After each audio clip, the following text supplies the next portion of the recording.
لیکن بہرحال سنت موقدہ یہ ہے کہ پڑھ لیں آپ. جماعت سے پڑھنا سنت موقدہ نہیں ہے, گھر میں پڑھنا زیادہ افضل ہے. تو آپ گھر میں تراویح پڑھیں, 20 رکعت پڑھیں. اور سنت موقدہ کا حکم یہ ہے کہ کبھی کبھار چھوٹ جائے تو انشاءاللہ گناہ نہیں, کوئی حرج نہیں ہو, اس میں کوئی گناہ نہیں ملے گا.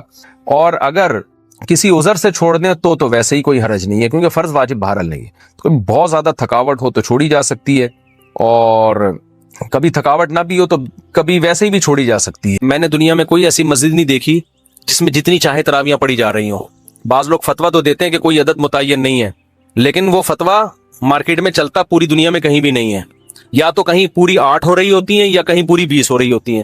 کیونکہ جب آپ کہیں گے نا جتنی چاہو پڑھ لو, امام نے ایک دن 8 پڑھا دی, اگلے دن 12 پڑھا دی, پبلک پکڑ کے امام کو کوٹ دے گی کہ ابے تو کیونکہ مائنڈ لوگ لے کے آتے ہیں پہلے سے کہ ہم نے کتنی پڑھنی ہے, کتنی ہوں گی یہاں پہ.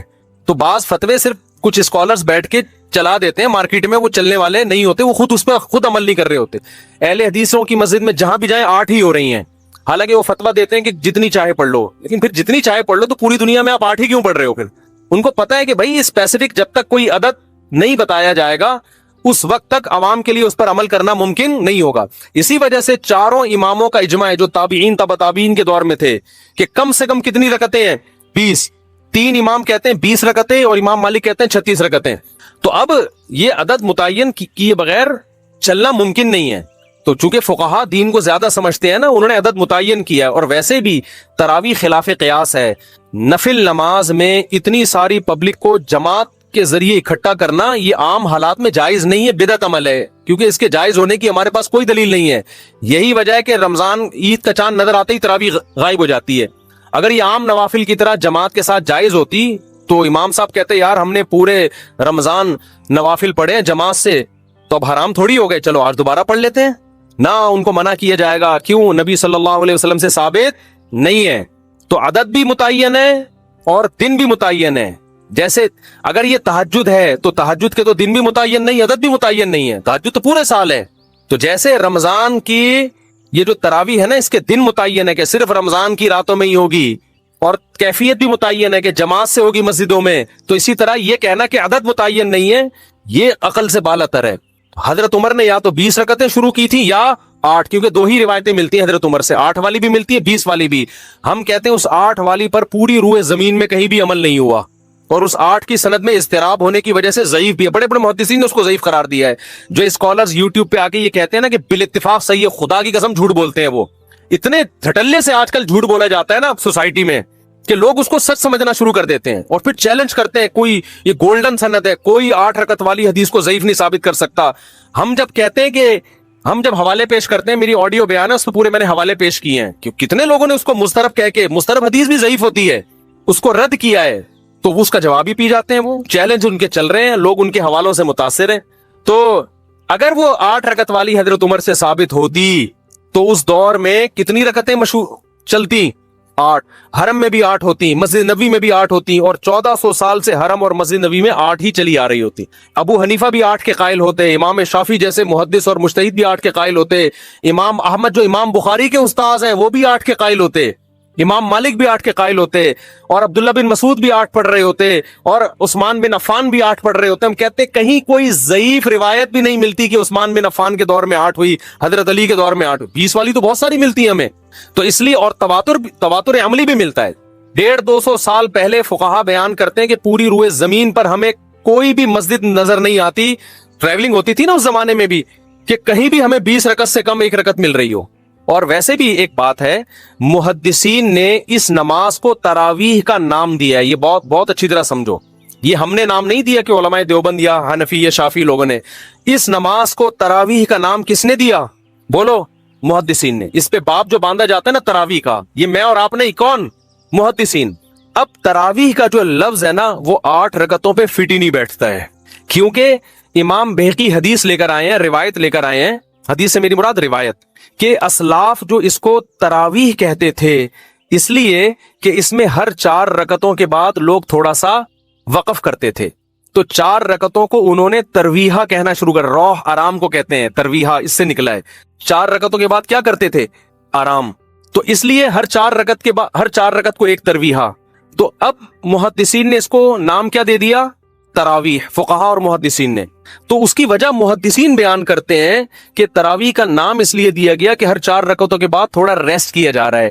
اب مجھے بتاؤ یہ جو عربی لغت میں نا ایک ترویحہ 4 رکعت اور تراویح جمع اقصا ہے. عربی میں جمع کے لیے کم سے کم 3 فرد ہونا ضروری ہے.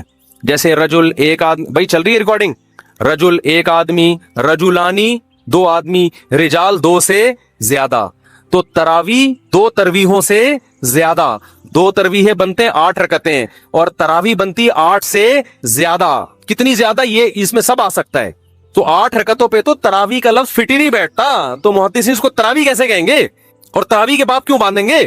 اس زمانے میں اگر 8 رکعتیں ہو رہی ہوتی محدثین کے دور میں تو اس کو ترویحتین کہا کہتے نا, وہ تراویح سے تعبیر نہ کرتے.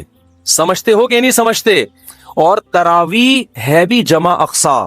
جمع اقصا کا مطلب عربی میں 2 قسم کی جمع ہوتی ہے, ایک جمع قلت اور ایک جمع کثرت. افعل, افعال, فعلت, افعلت, یہ 4 وزن جمع قلت کے ہیں 3 سے لے کے 9 تک. اور جمع اقصا کہتے ہیں جیسے مساجد, یہ جمع اقصا ہے, بہت ساری مسجدیں اور بہت سارے سے ملتے جلتے الفاظ ہیں, مفاعل یا فعائل کے وزن پر. تو تراویح بھی یہ فعائل, تفاعل اس طرح کا وزن بنتا ہے. یعنی جمع اقصا کا مطلب ہوتا ہے جس میں جو فعائل کا وزن بن رہا ہو, فواعل کا وزن بن رہا ہو. اب یہ صرف کی باتیں نا ہر آدمی کو کھوپڑی میں نہیں آئیں گی. آج کل کے جو اسکالرز آ رہے ہیں ان کو تو ویسے ہی کھوپڑی میں نہیں آئیں گی, کیونکہ ان کو صرف نحو کا الف بے بھی نہیں پتا ہے, عربی گرامر جانتے ہی نہیں ہے, اردو کتابیں پڑھ پڑھ کے پھینک رہے ہوتے ہیں بیٹھ کے. تو تراویح ترویحہ کی جمع اقصا ہے, ترویحہ تفعیلہ اور تراویح تفاعیل. تو تفاعیل کا وزن جمع اقصا کا وزن ہے, یہ جمع کثرت پہ دلالت کرتا ہے.